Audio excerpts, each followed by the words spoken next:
हाय दोस्तों, मेरा नाम केसर है। और दोस्तों आज मैं आपसे एक इम्पॉर्टेंट चीज़ शेयर करना चाहता हूँ पीएफ और पेंशन फंड के रिलेटेड। जैसे कि दोस्तों, आप लोग एक कंपनी में जॉब करते हो कुछ साल, फिर वहाँ से दूसरी कंपनी में जाते हो, फिर वहाँ से तीसरी कंपनी में जाते हो।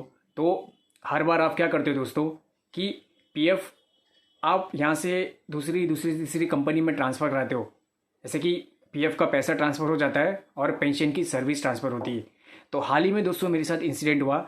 जैसे कि मैंने 3 कंपनी में काम किया और उसमें से पहली वाली जो कंपनी थी जहाँ पे मैंने 5 इयर्स का 5 साल काम किया, वो ट्रस्ट उसका पीएफ ट्रस्ट में जाता था, ट्रस्ट मैनेज करता था, खाली पेंशन फंड गवर्नमेंट में जाता था। तो दोस्तों जब मैंने वो कंपनी छोड़ी तो मैं सेकंड कंपनी ज्वाइन की, तो मैंने वहाँ से अपना पीएफ और पेंशन सर्विस मतलब ऑनलाइन क्लेम के थ्रू से ट्रांसफ़र कर दिया था। तो वहाँ पे आप पासबुक में चेक करेंगे, व्यू क्लेम स्टेटस में जाके देखोगे तो वहाँ पे क्लेम सेटल हो गया। जैसे कि फॉर्म ट्रांसफ़र आउट हो गया, फॉर्म 13 दूसरे पीएफ अकाउंट में चला गया। उसके बाद दोस्तों सेकंड कंपनी से मैं थर्ड कंपनी में गया, तो यहाँ पे भी मैंने सेकंड कंपनी का पीएफ और पेंशन सर्विस थर्ड कंपनी में सब ट्रांसफ़र कर दिया। वहाँ पे भी ऑनलाइन फॉर्म 13 ट्रांसफ़र आउट हो गया।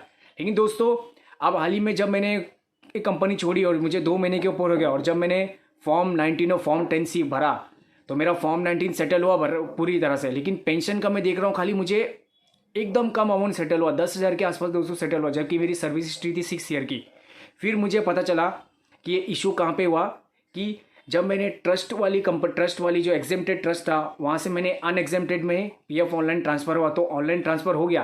लेकिन दोस्तों वहाँ पे मैंने एनेक्शर किए मुझे मंगाना था, एनेक्शर किए मुझे वो कंपनी से ट्रस्ट लेके यहाँ पे सबमिट करना था ट्रांसफ़र आउट करने के टाइम।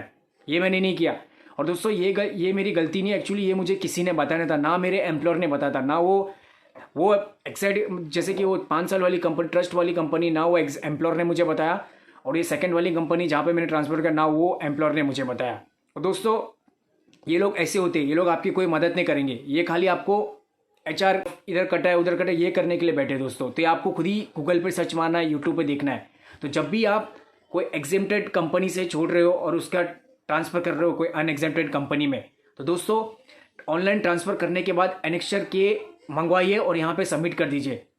वरना आपके साथ भी ऐसे ही होगा कि इन फ्यूचर जब आप कुछ क्लेम करने जाओगे, जैसे कि आपकी सर्विस हिस्ट्री 10 साल से नीचे रहेगी, और जब आप पेंशन फंड निकालने जाओगे तो पता चलेगा कि यहाँ से यहाँ ऑनलाइन ट्रांसफ़र दिखा रहा है, लेकिन यहाँ से वहाँ को ट्रांसफ़र ही नहीं हुआ, और वो आपकी खाली फाइनल कंपनी का अमाउंट सेटल हो जाएगा। तो तब आपको फॉलोअप चक्कर लगाने पड़ेंगे इधर उधर के ये। और ये पीएफ ऑफिस वाले कैसे काम करते हैं आपको मालूम है दोस्तों, ना इनसे कुछ कांटेक्ट होता है ना कुछ होता है, और ये गवर्नमेंट का काम ऐसा है देखिए।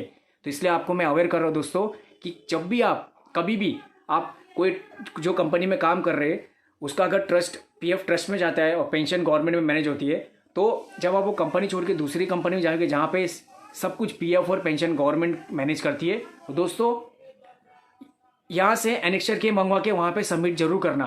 ठीक है दोस्तों, मैं नहीं चाहता हूँ कि आप लोग भी मेरी तरह इतनी प्रॉब्लम फेस करें। अभी भी मैं प्रॉब्लम फेस कर रहा हूँ दोस्तों, अभी भी तब मेरा एनेक्शर के वहाँ से आया नहीं है, 2 हफ्ते से मैं फॉलोअप ले रहा हूँ। ग्रेविंस भी डाला लेकिन ग्रेविंस का भी कोई ये नहीं आ रहा है।